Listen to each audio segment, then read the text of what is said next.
are probably falling for one, if not all four of these SAT reading traps. This video is a fast video, but is going over 4 reading traps and how to apply them so that you don't do it on your next SAT. Enjoy. And practice some harder questions, we need to cover these really common SAT answer traps. These are ones to avoid. You don't need to memorize the name, but more focus on the application. So we're going to do these in context, in practice, and then we will go from there. So your first trap to consider is what's called the too specific trap. And what that pretty much means is if something is giving, or an answer, I should say, is giving something that is way too specific or a really, really specific piece of information, most of the time it's incorrect. A lot of what you are answering on the SAT English is going to be more on like a high level, a more of an overview type of answer, and it can work really well on these text 1 and text 2. Another thing I want to highlight with this, and then I will make sure and suggest that you pause to answer the question, is with text 1 and text 2 passages, yes, you read the question first, where it says based on the text, both authors would most likely agree with which statement. But what I have found super helpful is you can have scrap paper during the SAT English. No one thinks about doing this, but you can. I wouldn't write all the time because of speed, but these text 1, text 2 passages really help if you write down information on your paper.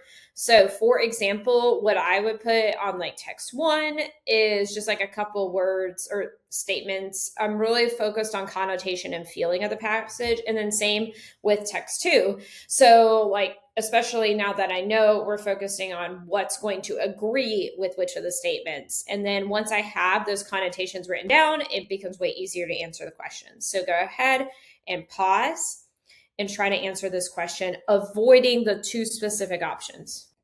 Okay, so if you're someone who has to know right away what the answer is C. But let's go into why and how this applies in this trap. So once you're going through these answer options, A is consumers are more interested in paying subscription fees to stream music than in attending music festivals in person. That is very specific, and it is asking on a general statement to agree on. And you see how it's getting into something random like subscription fees, then you don't want something that specific. B is consumers' growing interest in purchasing experience is mostly confined to the music industry. This one, I will say, is a little more vague, but it's just on their purchasing experience. So this would be also a little too specific.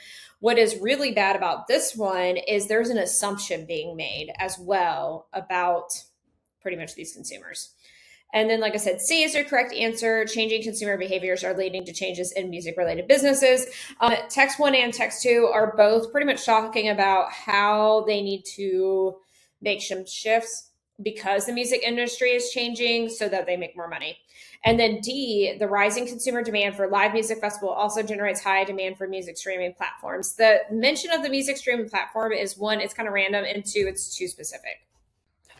Okay, so in this one, it's the right fact, wrong answer trap, because the SAT likes to put in things that are technically correct, but they're not the correct option for this text. So remember, we read the question first, which is which choice best states the main idea of the text.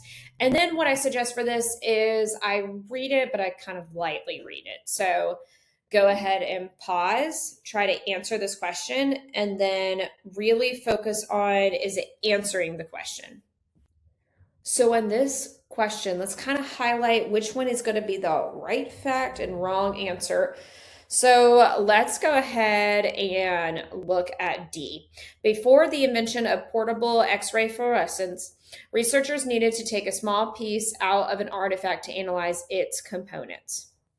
So it's not wrong, it's just not the main idea. That's the wrong answer. It's also too specific. A, because of new technologies, researchers can locate and recover more shipwrecks than they could in the past. That's true. Like, yes, because of technologies you can, but it's not the main idea of the text. The answer on this passage here is going to be C. With the help of a special tool, researchers have determined the likely origin of bowls recovered from a shipwreck. And what you'll see is a lot of these quote unquote traps can be there can be a couple in a question. So there's not always just one trap. Sometimes I like to layer them together. So most of our video views are actually not subscribed. So if you can support this channel, that would be great. We want to produce way more SAT and ACT content, so make sure you hit that subscribe. Okay, so this one, what does the text indicate about the discovery of the sandal? So on this one, we are focusing on the could be true trap. So the could be true trap is they will say something that could be true, but it is not answering the question. It's very similar to the last one, but it makes a little bit more leaps of faith. So go ahead and try this question. Okay, on this question here, let's eliminate what could be true, but it's not. So the first one I would eliminate is B. The discovery revealed that the Roman Empire has more influence on Norway than archaeologists previously assumed. Like, that could be true, but not related or to the answer. And then C, archaeologists would have found the sandal eventually without the help of the general public. Could be true, but we just don't know. And then D, the sandal would have degraded if it hadn't been removed from the ice, and maybe. But the correct answer is going to be A. Temperatures could contributed to both protecting and revealing the sandal, which is highlighted in this passage. Okay, so the recycle word trap.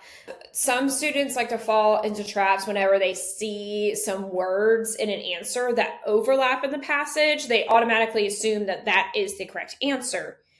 And on this one, it will highlight how there will be recycled words, or it's talking about what's going on in the text in the answers, but it is still not the right answer. So which quotation from the Land of Enchantment most effectively illustrates the claim? And whenever you see the word claim, you have to answer or figure out what the claim is. So go ahead and pause and try this question.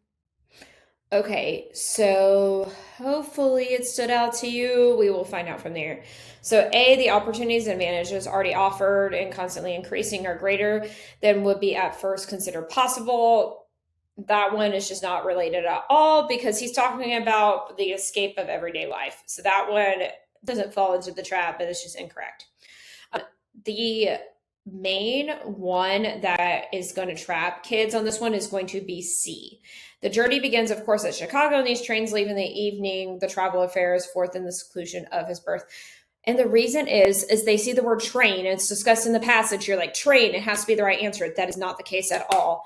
You have to focus on what is actually going on in the text.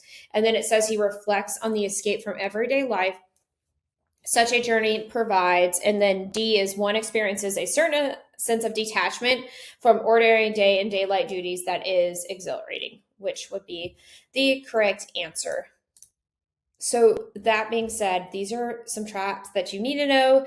Hopefully this is kind of helping jog up your brain about how you need to tackle these passages.